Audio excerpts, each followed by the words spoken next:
Hi, Stephen here. I thought I'd introduce you to a new assistant I've got. I've never really been a gentleman of leather, but I thought maybe I could get a little bit closer to being a man of steel. This is the TerraTac X14. As you'll note, it actually is steel. And I don't mean this little soft stuff you get from the corner shop over there that they bring in from a certain country down in the south. This is actually 440 stainless. Stainless, it's going to hold up. It's going to look like this all the time. Needs a little bit of care now and again. You might just wash it off and maybe do a quick splitz of oil on it and then just wipe that off again, just to sort of keep it looking 100%. Other than that, this thing is made like a brick SH house. This thing is here to stay. What you can actually do is put it in your will that they bury you with this, and in a couple of 100,000 years, when the archaeologists dig up your grave, they're going to look at it and say, hey, wow, look at that, this guy must have been a big chief to have that type of thing with him. So in any case, let's have a look at it a bit.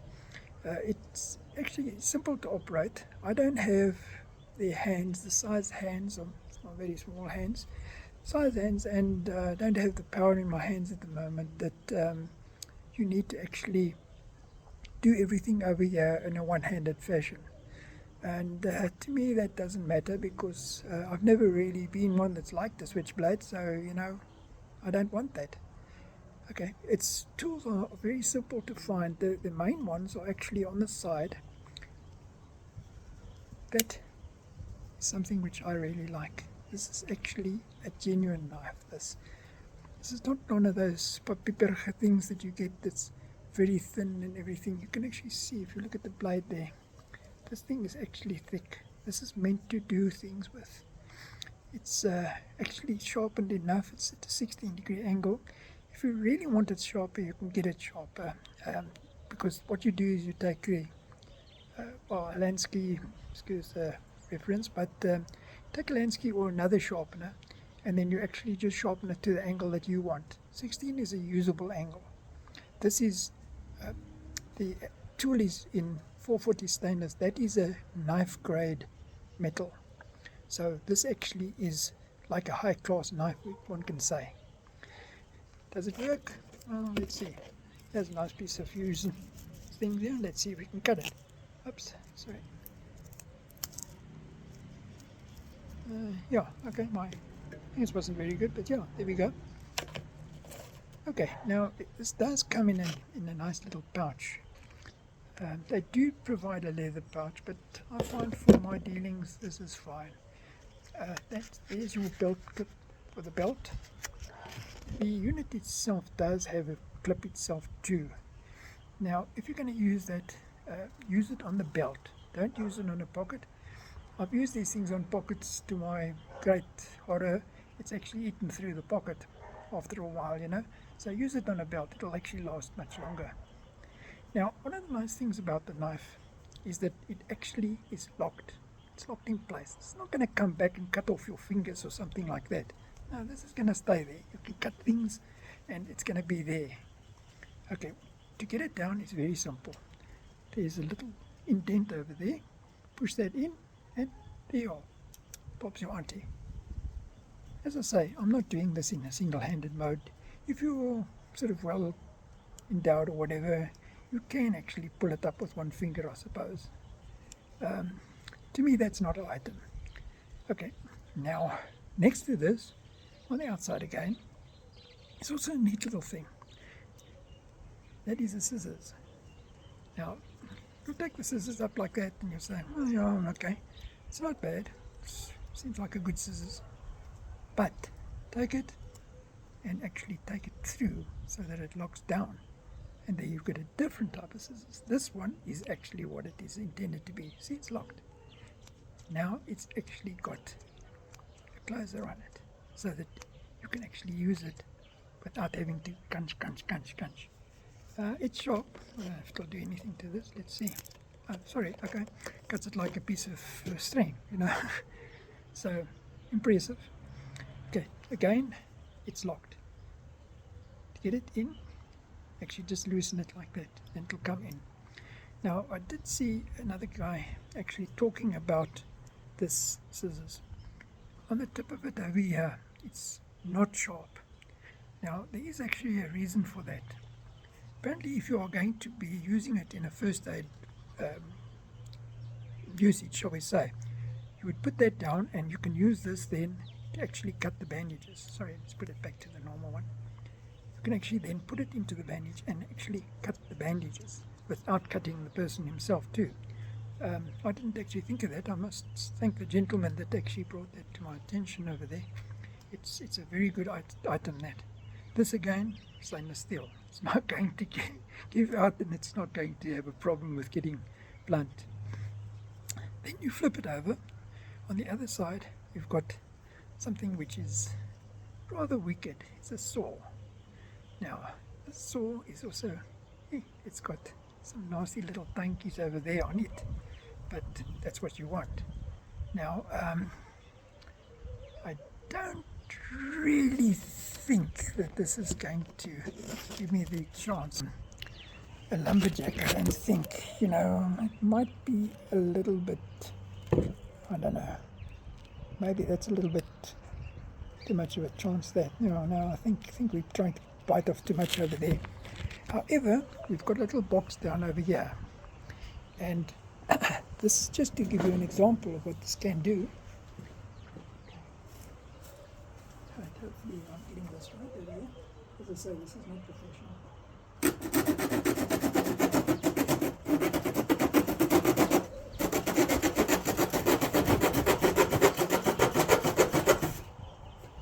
Here we are.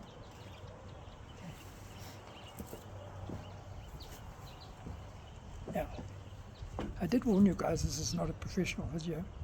Okay, be that as it may, that actually cuts a nice thing. What you can do, if you are, especially you've made a side and you've got a little bit of the plank sticking over, what you can do is use that to finish off the edge, and that'll then take this down, because this obviously does leave a rough thing there, but it's perfect. You've gone a little bit over with your wood, cut it down, there you are. Okay, again, put it away. Oh, it is locked. Put it away and it goes back into its hiding place. Now on the other side of this we've actually got a file. Now again, locked in place. Steel file. This thing is actually quite nice. You can actually use it quite well. Yeah, does a decent job. Okay, the end of the file, as you'll see, is actually flat. That portion over there is good for screws, so that you can actually use that to screw in a screw. Now on the other side you've actually got a ruler. If you look down there, if you hold it up so that you can look down there, you'll see that there's actual markings over here. Now that is marked up so that you can actually use this as a ruler to mark off where you want to cut. On the top is a different, it's the same, also a ruler, but it's in different calibration, that one over there. Again, this thing is hard. This is not going to break. You really have to do something really bad for this. You can actually use this thing also to put in something as a wedge, and then lever it a bit around. But okay, it's not intended for that. Let's not actually misuse the tool. Okay, close that down. Right, now the thing with this, if you're going to actually use it, it's actually applies too.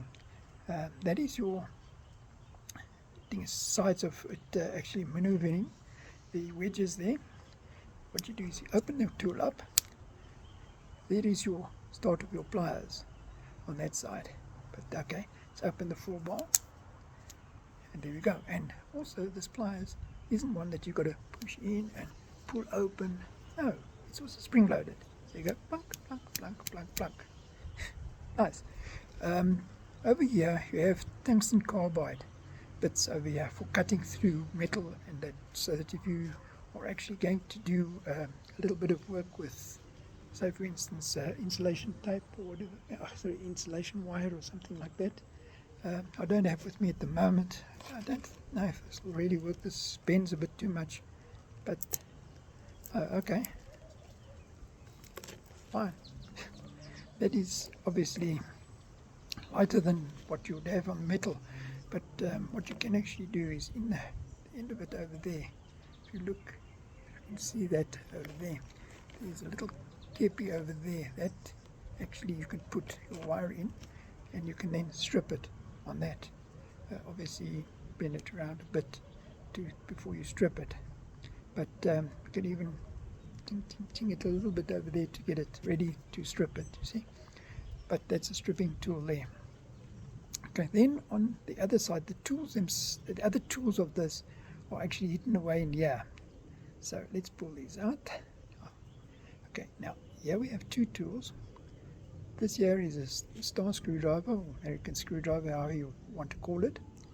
There are actually tools, adjustments available for this, where you can actually put certain other bits over this, so that you can increase or decrease or change your bit to a flat one.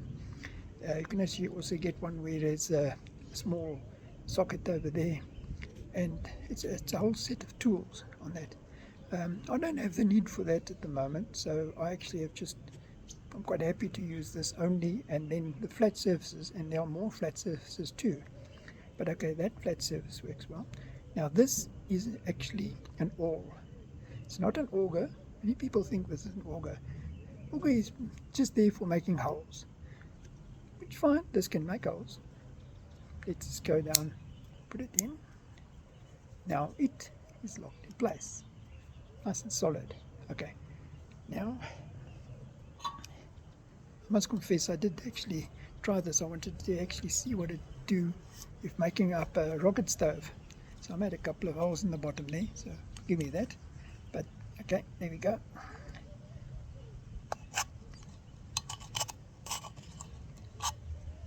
Now this here is not the Coke tin or something like that nowadays. You know, they're made of paper.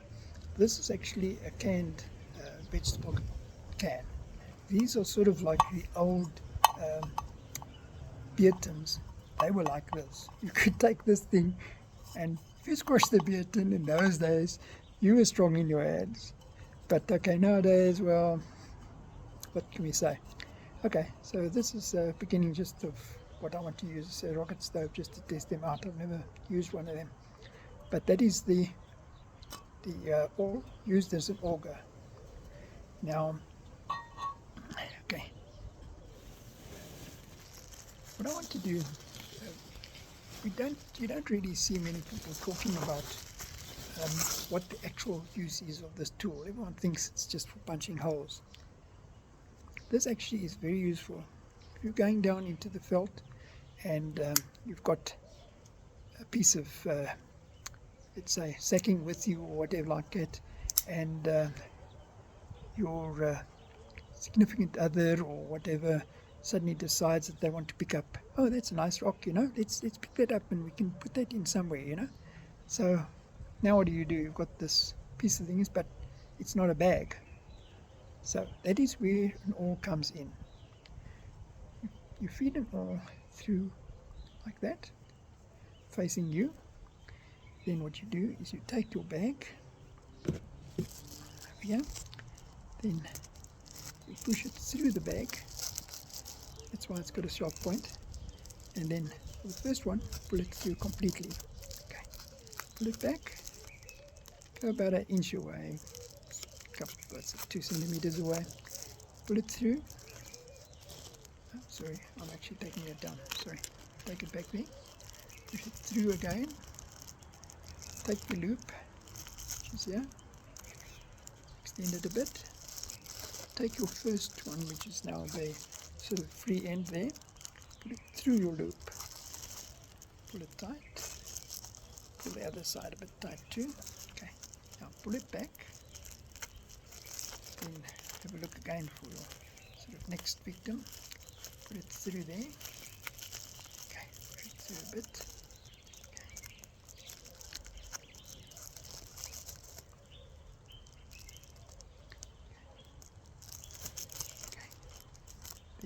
do without losing the threads back through it. So you actually put this through it again over there, and then carry on there. Go to your next side there, say that one, there, pull it through, thread it through like that, pull it a bit tight. Okay. Now that is how you're getting it. You can see actually there, that's quite a decent stitch, even though I'm not really a very good stitcher, but that's quite a decent stitch. Now that you carry on till the end of your, now you have a bag. You can do the top of it the same way if you want to, but this is now a usable bag. It's not, nothing's going to come through there unless it's like very fine. Then you should be using a needle, not an auger, not all. But that's the use of this tool in actuality. Not just punching, it's actually a stitcher too. Okay, so there we go. That's those two there. To get them back in, there's a nylon insert over here which you actually use. Then it releases it, and you can now put it back. Okay. Of course, it's good to actually open your tool first before you put them down. Oops, sorry. Okay, that's now down over there. Now we'll have a look on the other side of this. We've got 3 tools here. Take them there, pull them up. Okay. Now, on this side, we've got, say, let's put that down a bit over there. Those are 2, one bottle opener and one can opener, so that you can actually use those to open your cans, or actually this one here would actually work as the old style military can opener. You can use that. I haven't tried it to be honest, but it certainly looks like the old style military can opener, and that will work then to actually cut through a can. With the steel, there's no problem about what kind of can you're using. It would really have to be a strong can to resist this. Okay, then again you've got a flat surface on them. Even this has a small flat surface, so that if you've got an actual screw that's that size, you can use that. There's again a slightly bigger one, slightly smaller than that itself then. But those are your actual screwdrivers, shall we say. Okay, then we can close that down. Now this little one over here is actually, and people think it's a hook. Sure, you can use it as a hook, but it also has another thing's usage. It can actually be taken up, and then say for instance you want to actually cut this again, and you don't have the knife, you don't want to use the knife. There's a bit of effort, but there you are. That is what it's for. Actually hook it into, say, your parcel of diamonds that you've got from somewhere. Hook it into that, pull it, and it'll cut through that cord. It does, as I say, you can use it to hang up on things, whatever, but that's not really its function. Well, I don't say it's not its function. Anything is its function that you could think of. So there we go. Again, going to put it back in, push in that, there, and fold it back in. And there we go. That's actually the tools on this thing. What have I missed out? No, that's them. See, side there. Your scissors over here, and then on this side your severely interesting looking blade for a thing saw.